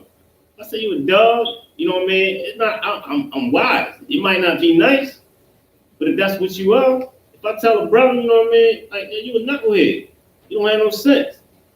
I'm being wise with it. If you're going against the Most High, you know what I mean, I'm trying to set you up to live. Yeah, I might come at you rude, you know what I mean, I can work on it, but at the same time, I'm trying to save you. I want you to live, you know what I mean? Well, you got Cry aloud, spare not. damn right, man. Matter of fact, yeah, we need that. We need that precept. What's that? Isaiah 58:1. 58:1. Isaiah 58:1. Isaiah 58:1. That's a damn good one. Yeah, we can't be out here spending like people been like if you about 30, if you 30 and over, and you still a fool, you still doing what you want to do. There's no way that I'm gonna be like, come on, man, brother, I'm gonna keep no. Go ahead, bring it up for me. Isaiah 58:1. Uh-huh. Cry aloud, spare not. Cry aloud and spare not. Spare not. Like whoever don't like out there, if you don't have that precept, get that. You understand? Like there's no way to go against that because I know people will say they want to go against that. A Christian can't do that. Go ahead. When they tell you to cry aloud, spare not, that means when you breaking down these scriptures for the edify people, the Most High is not sparing your feelings. The Most High don't care what your feelings are. That's why the Most High say to do His commandments, for they are not grievous. So if you ain't doing those commandments, why should the Most High spare you? So your feelings ain't gonna be spared. The Most High say, do as I command. Right, exactly. And Christ already died for our feelings. You understand? Go ahead. Lift up thy voice like a trumpet and show my people their transgressions. Right. Matter of fact, read it from the top again from us. Cry out, Isaiah 58:1. Uh-huh. Cry aloud, Right. spare not. Right. Lift up thy voice like a trumpet and show my people their transgression and the house of Jacob their sins. Right. Show our brothers and sisters their sins. Understand that we that's the reason why we're here. That's the reason why this body exists. You know what I mean? I.S.U.P.K is out here to show us, all of our brothers and sisters their transgressions. Because a lot of times, like I said, people don't know what this shit, they don't know what the sins is. Like they don't understand it. They need to come into this body, get into these classes, and understand exactly what committing a sin is. Like they definitely need to understand. A lot of people, you know, what was said is that people think that there's only 10 commandments. A lot of people did that, like that. Well, yeah, there's over 600. Yeah, 613 something. Yeah. Like, you know what I mean? Like, it's so we got dietary laws. People don't even understand. Like, you know what I mean? Like, I can't eat shrimp. I can't eat crab. Like, nah. Unless you want to die. Unless you want to be the least in the kingdom. You understand? Unless you want to still, you know what I mean? You want to see men like us, I.S.U.P.K on top. You know what I mean? And you at the bottom. You understand? And yeah, I advise you to get on board, make sure you're doing what you're supposed to be. That was it on that, right? Let me get 1 John 3 and 4. Let me get that up. 1 John 3 and 4. Whosoever commits sin, transgresseth also the law. For sin is the transgression of the law. Definition. Come on now. Come on, that's plain right there. Stop thinking that the littlest things you do is a sin. Nah. You need to understand. Not you know what? Not the littlest things. It's like stop thinking that the silly things you're doing is a sin. You need to understand exactly what a sin is. Like you could be committing sins right now. You could be watching this video right now and committing a sin. That's why you need to get into this class, like get into this body and understand what a sin is. Understand that, you know what I mean, get God on your side. You want to be able to have the Most High on your side, so as you don't have to feed, you don't have to feed. So like you don't have to fear a damn thing. You know what I mean? Like all these other nations, they fear everything. That's why they scared to split this pole. You know what I'm saying? Like break them out. They got so many crazy superstitions. You know what I mean? It's because they don't have a God. Like we got a God. We don't have to live like that. You know what I mean? Like we powerful. That's their fault. Damn right. You know what I mean? We gotta get into this, like you gotta get into this body. Wherever you at in the world is an I.S.U.P.K there for you. We got video, we got classes online every day, 6 days a week. So it's really no excuse unless you just lazy or you just don't love the Lord. You know what I mean? So like 7 days a week, because in some cities right. You do it on Sunday. You know, and even further than that, which is only 7 days a week, but you know what I mean? You got classes, it's classes all over YouTube. So you can watch all day long if you want. Get all these precepts. You understand? It's right, because you ain't gonna catch up. You got classes every day. So you know what I mean? Unless you just don't care, you know what I mean? Unless you stumbled upon this video, you know what I mean? I hope you understand and get into this class, you know what I mean? Get into the, make sure you do right with the Most High. Go ahead. What I got. Any questions in this room? Think about it straight. There was something that we didn't finish.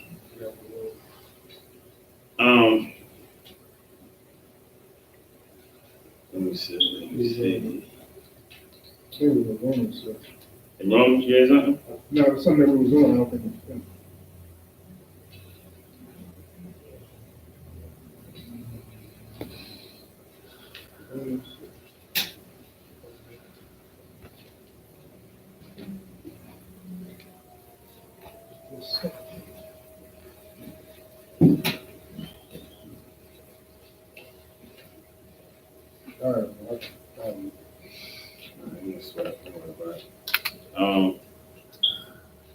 We're gonna break down. We're gonna get into. We're gonna get back into. We're gonna break down.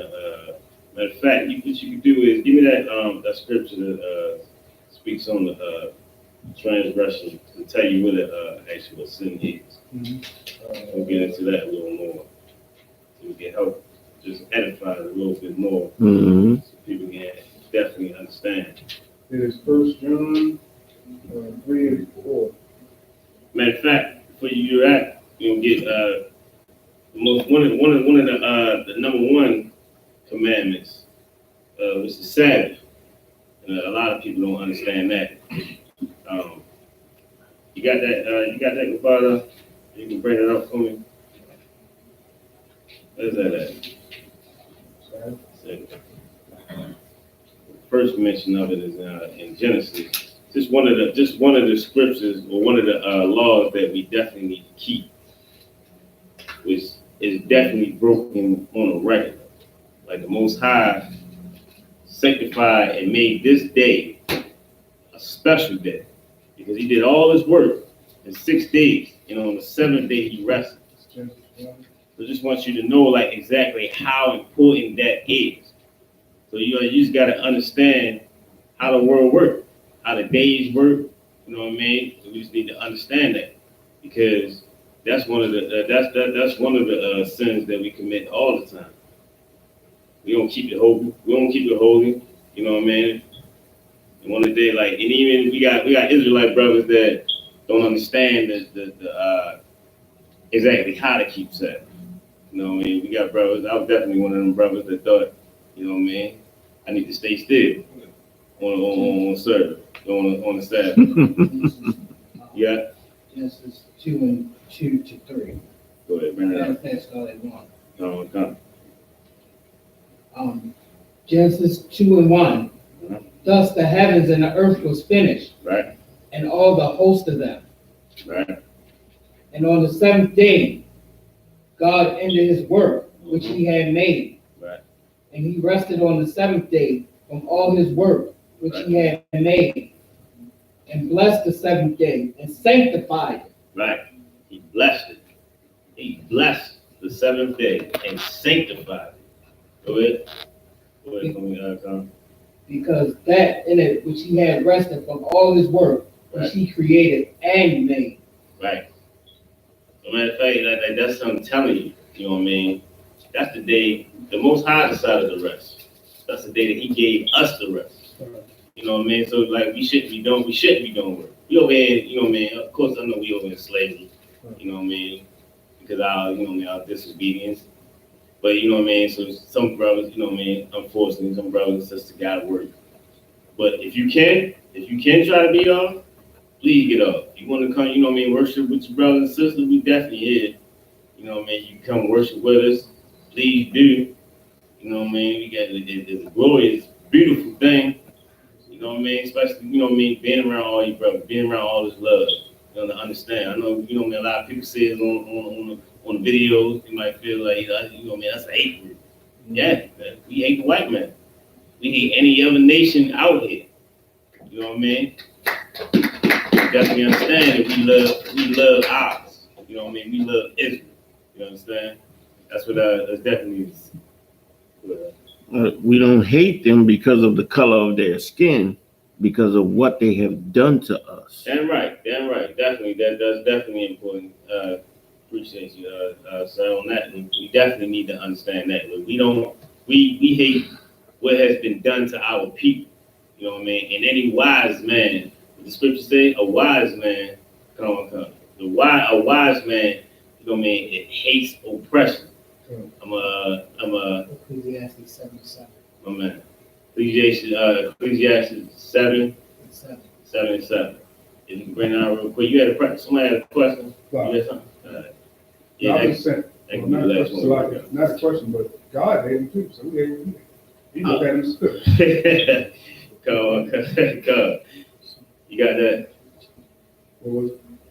That's gonna be the last scripture we break out. Ecclesiastes 7:7. Yep. Ecclesiastes 7:7. Uh-huh. Surely oppression maketh a wise man mad. Surely oppression make a wise man angry. You gonna be pissed.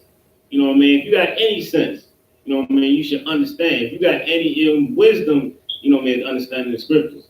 So if you wise, you care about your brother, because one of the laws is, you know what I mean, love your brother like yourself. Right. So of course, if you got wisdom, you see a black man getting killed out here on the streets, that's gonna piss you off. You know what I mean? I said Moses. Yeah, definitely. Moses, yes, exactly. Moses went off, you know what I mean? Like, you know what I mean? Like, yeah, that's exactly what it is. Like, the wisdom is gonna make you upset, and that's what should make us better. You know what I mean? Got time cut. And with that, the I.S.U.P.K.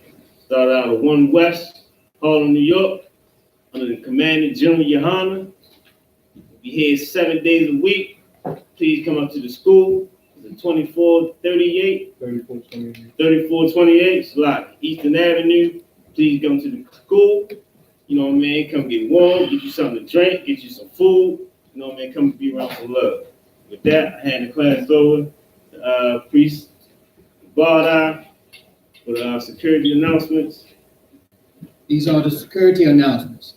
We are the I.S.U.P.K. out of 1 West, 125th Street, Harlem, New York, under commanding General Yohanna. New rules for brother and sisters. When a new brother or sister come into the school, they are off limits for 6 months. They are to be saluted only. They are here to share themselves with the world.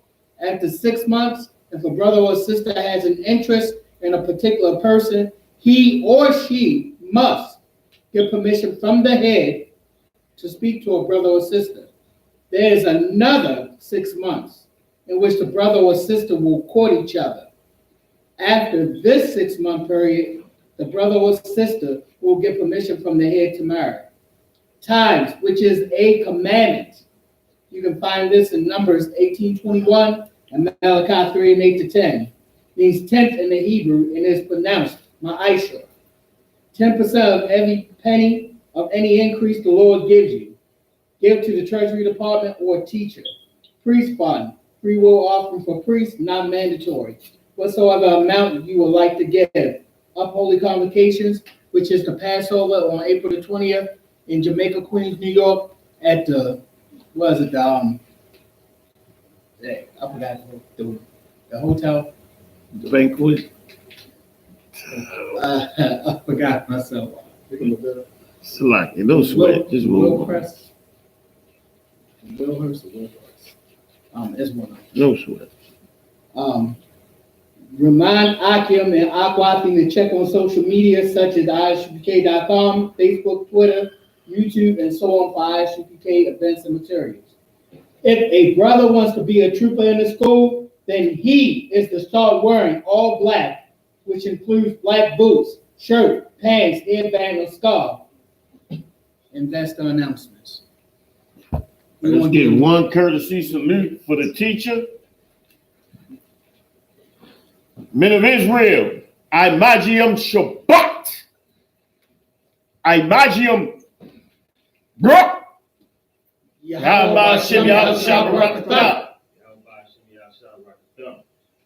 Turn to the sisters. Let's give one courtesy salute to the sisters. Men of Israel, Imagium Shabbat. Imagium Brok.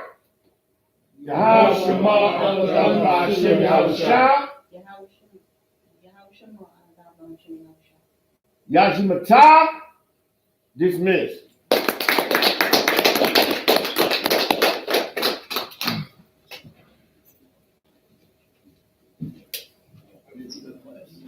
Yes, sir. The wallet to everybody. That's what's up.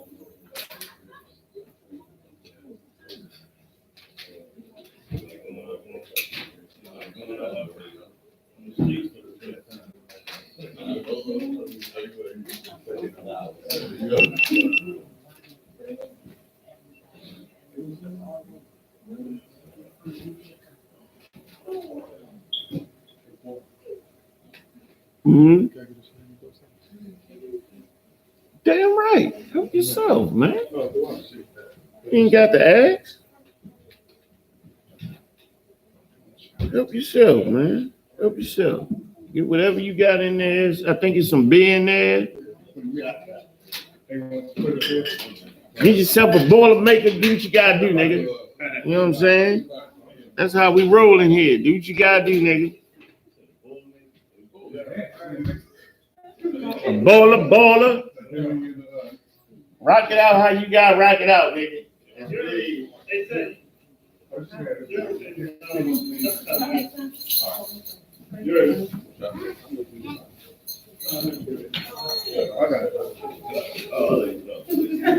Hell of a class. Good, that's what's up. Damn right. She was like going up on the stage for the first time. Hey, look, you teaching at your first class, you know what I'm saying? Excellent. Then you're gonna be able to have a class all by yourself. You know what I'm saying? So you gotta, it's a lot of things you gotta keep in mind. The teacher has to control the tempo.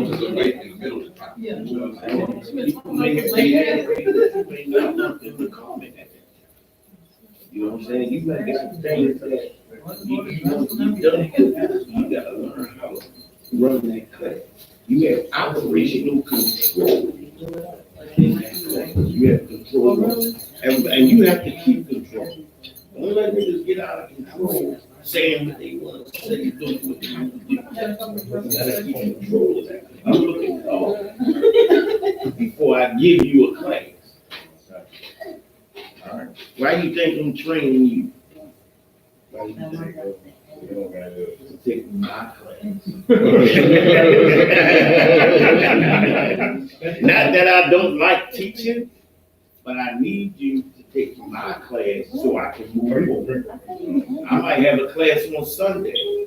I might have something else on a TV show or something that I need to do. But I need to raise you up. You got the back right there. Not to call them. Hang on a minute, That's why you're doing it. You did right.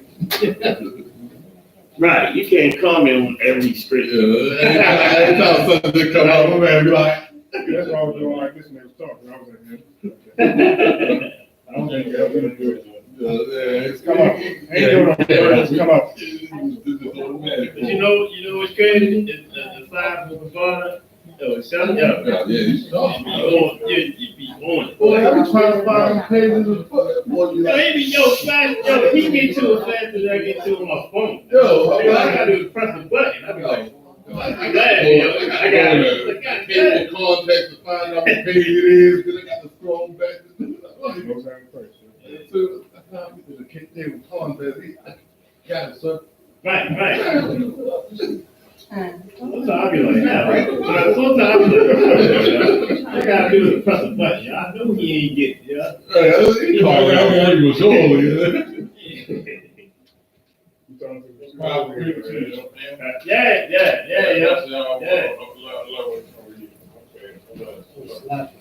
No, you feel that it was what the niggas did, but Some of these on. yeah, right. See